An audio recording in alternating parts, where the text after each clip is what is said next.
Baik Bapak Ibu, Assalamualaikum warahmatullahi wabarakatuh. Nah, kembali lagi dengan saya di channel saya. Jadi tanpa berlama-lama Bapak Ibu, kalau Bapak Ibu lihat di layar dari YouTube saya yang saya tampilkan saat ini itu adalah khusus kita untuk menulis artikel ilmiah yang kita prioritaskan untuk publish di jurnal internasional bereputasi. Ya, kalau Bapak Ibu mungkin mengenalnya adalah Scopus, tapi saya menargetkan itu adalah yang Q1 minimal Q2 lah. Bukan berarti yang Q3 tidak bisa, tetapi saya lebih menargetkan ke situ karena biar tahu sense-nya kita publish di jurnal yang impact faktor tinggi itu seperti apa ya, atau jurnal-jurnal yang baik itu seperti apa. Nah, bukan berarti di jurnal Q3 atau Q4 tidak bisa, ini juga tetap bisa. Nah, jadi Bapak Ibu, tanpa berlama-lama, ya mungkin video ini juga tidak akan saya buat dalam waktu yang lama, hanya promosi saja, karena dalam waktu dekat saya akan webinar lagi terkait dengan penulisan artikel ilmiah ini, tapi dengan memanfaatkan artificial intelligence atau teknologi AI untuk membantu kita dalam menulis artikel ilmiah yang siap untuk dipublikasikan di jurnal-jurnal yang bagus. Jadi, mungkin kalau Bapak Ibu pernah melihat video saya yang terkait dengan optimalisasi AI untuk penulisan artikel ilmiah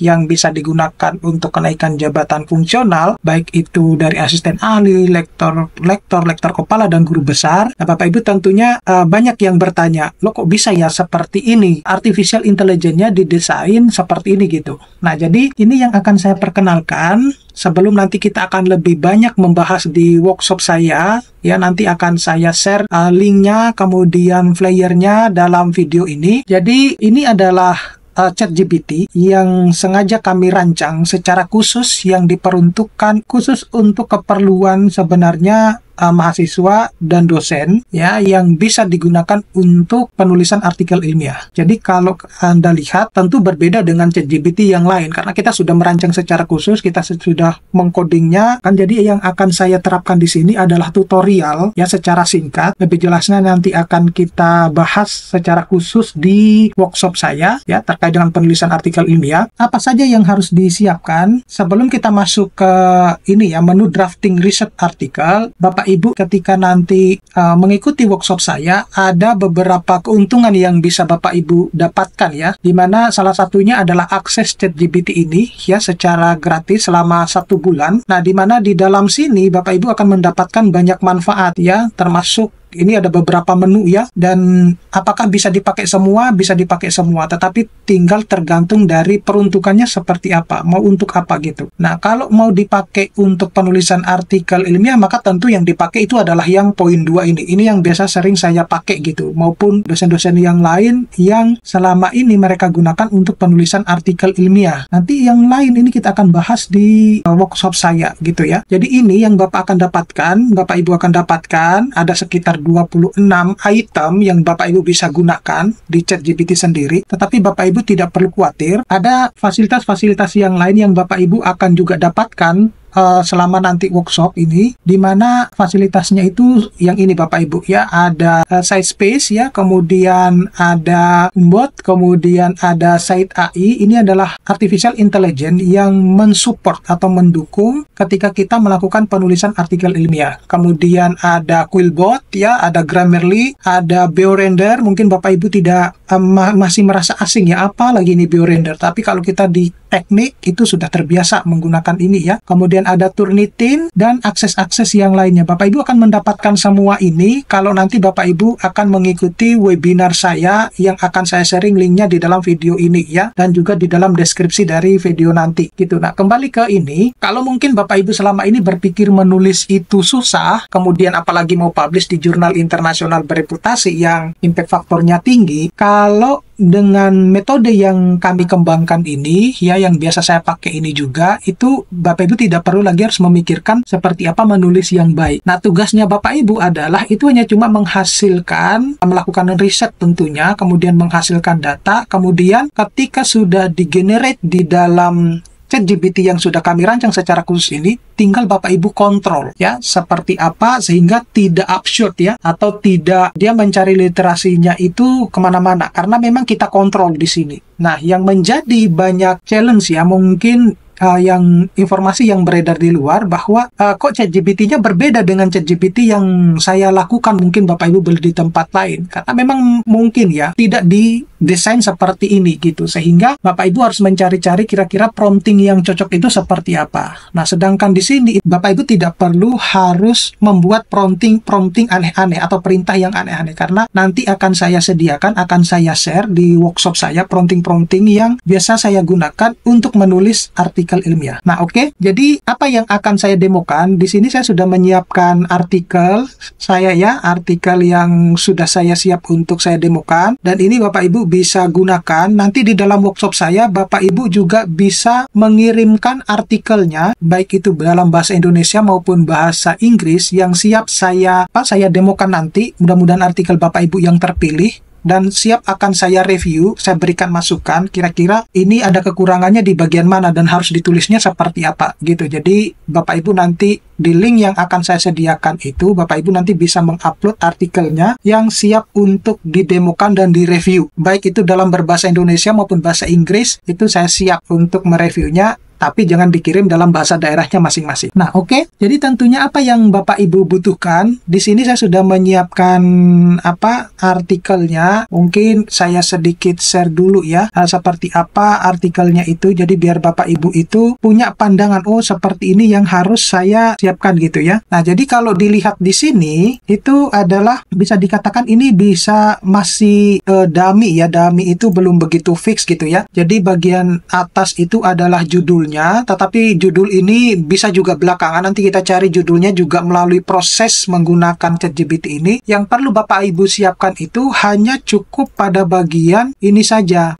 introduction itu hanya cuma bagian judul ya, judul yang tentunya masih bisa dikatakan dummy ya, ditulis aja pokoknya yang sesuai dengan topik riset Bapak Ibu gitu ya. Nanti setelah kita menulis baru kita cari judul yang tepat, akan saya sampaikan juga ya caranya seperti apa. Kemudian hipotesisnya itu seperti apa dari penelitian Bapak Ibu, objektifnya itu seperti apa, kemudian scope dalam apa kita melakukan penulisan. Nah, sedangkan literasi-literasi ini nanti kita cari juga menggunakan artificial intelligence yang lain atau AI yang lain ya, yang sudah saya sebutkan tadi dari fasilitas-fasilitas yang Bapak Ibu dapatkan ya, seperti Site AI, kemudian Scopus AI dan lain-lainnya. Ini yang kita nanti tugasnya kita kontrol di sini biar nanti ChatGPT itu tidak sembarangan nyari literasi gitu. Nah, ini yang perlu kita masukkan nanti ya, sehingga nanti ChatGPT itu ketika menulis secara otomatis itu sudah terstruktur. Nah, Bapak Ibu nanti akan saya ajarkan juga bagaimana cara mencari literasi semacam ini. Nah, ini literasi yang dibutuhkan untuk introduction. Jadi Bapak Ibu tidak perlu harus mikir banyak, membuang-buang waktu yang banyak untuk menulis. Sekarang itu menulis sudah jauh lebih gampang. Nah, kemudian setelah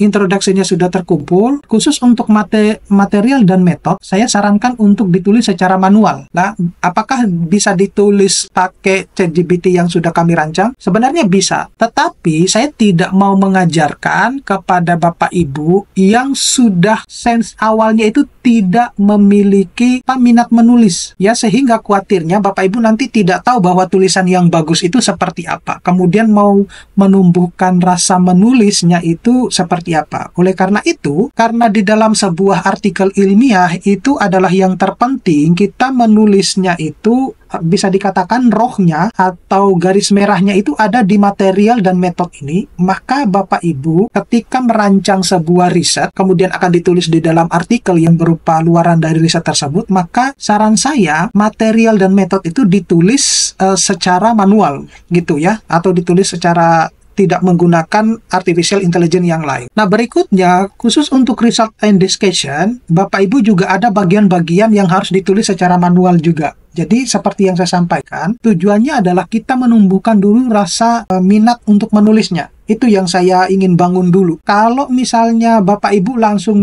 apa-apa menggunakan ChatGPT, saya khawatir Bapak ketergantungan terhadap ChatGPT itu semakin besar. Ketika Bapak Ibu tidak memiliki pengalaman menulis yang baik, ketika digenerate sama AI atau ChatGPT, Bapak Ibu tidak akan pernah tahu bahwa ini sebenarnya pernyataannya itu tidak benar gitu. Pokoknya Bapak Ibu asal comot gitu aja ya gitu. Asal percaya gitu aja ke ChatGPT. Tidak seperti itu konsep. Nah, ChatGPT itu hanya cuma membantu kita menulis struktur penulisan artikel ilmiah yang benar itu seperti apa yang layak untuk dipublikasikan. Oleh karena itu perlu yang namanya pengontrolan. Nah, oleh karena itu di bagian research and discussion ada bagian-bagian yang harus ditulis secara manual. Terutama apa? Terutama adalah temuan-temuan yang Bapak Ibu sudah temukan pada saat riset ya. Misalnya mau menjelaskan figur ini, Bapak Ibu harus menggunakan sistem yang manual. Nah, saya sebenarnya bisa saja mengajarkan yang pakai ChatGPT, tapi itu tadi saya khawatir bahwa ketergantungan terhadap ChatGPT dalam menulis itu semakin besar, ditambah Bapak Ibu tidak memiliki sense untuk menulis gitu. Nah, jadi membangun sifat untuk menulisnya itu akhirnya berkurang dan itu akan menjadi bad habit ya. Nah, saya tidak mau mengajarkan yang itu, tetapi setidaknya ini akan bisa membantu Bapak Ibu yang kalau selama ini mungkin menulis jurnal internasional itu bisa berbulan-bulan, ini hanya dalam waktu 1 jam Bapak Ibu sudah selesai gitu. Bahkan kurang dari 1 jam, asalkan metode yang saya terapkan Bapak Ibu terapkan gini juga ya. Nah, jadi Bapak Ibu hanya cukup menjelaskan seperti ini dan hasil-hasilnya untuk mendukung pernyataan dari Bapak Ibu dari temuan itu, Bapak Ibu juga mencari sumber literasinya itu dari AI yang lain gitu. Nah, yang akan saya juga ajarkan. Nah, cara garis besarnya semacam itu. Nah, lalu bagaimana dengan kesimpulan abstrak? Nah, itu kita menggunakan dengan cara AI gitu. Tapi di dalam video ini saya tidak akan menjelaskan secara rinci karena takut nanti videonya kepanjangan. Dan di video ini saya cukup untuk mendemokan yang bagian introduction saja. Nah, selebihnya itu kita akan bahas secara mendalam di webinar saya selama 2 hari yang akan saya sharing linknya maupun leafletnya di dalam video tersebut ya. Nah, jadi kita langsung saja demokan ya. Kita kembali ke mana? Ke ChatGPT tadi. Nah, jadi Bapak Ibu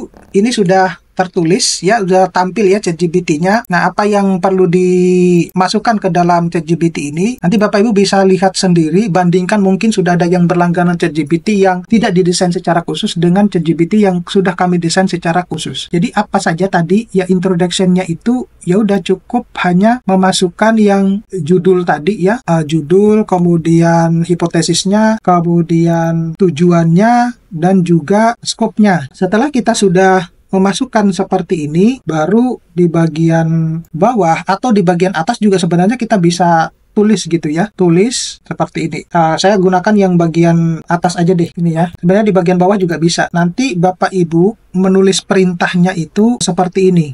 Saya copy saja biar nanti lebih cepat ya. Nah, ini prompt yang nanti akan saya share nanti ketika nanti di webinar saya, di mana ini bisa nanti Bapak Ibu gunakan. Kalaupun Bapak Ibu gunakan ini di ChatGPT yang lain, itu tidak akan muncul ya Bapak Ibu. Itu tidak akan muncul karena memang kita sudah mendesain ini, ketika kita menuliskan prompt ini dia akan tertulis secara otomatis. Nah gitu. Jadi ini sudah jalan tapi ada yang masih kurang karena saya belum memasukkan literasinya. Nah, ini perintahnya ya. Ini adalah promptingnya. Nah, sedangkan kalau kita mau mengontrol dari referensi yang sudah kita dapatkan ya dari AI, kita bisa menambahkan informasi seperti ini. Kemudian baru kita tambahkan informasi yang sudah kita dapatkan dari AI. Nah, ini yang nanti saya ajarkan nanti pada saat juga tuh di webinar saya. Nah, saran saya kalau misalnya memasukkan sumber referensi yang sudah diambil itu, kalau yang cara males ya, itu nggak langsung dibaca ya. Nah, ini kan saya sudah melalui proses baca, jadi Bapak Ibu bisa menerapkan hal yang semacam itu.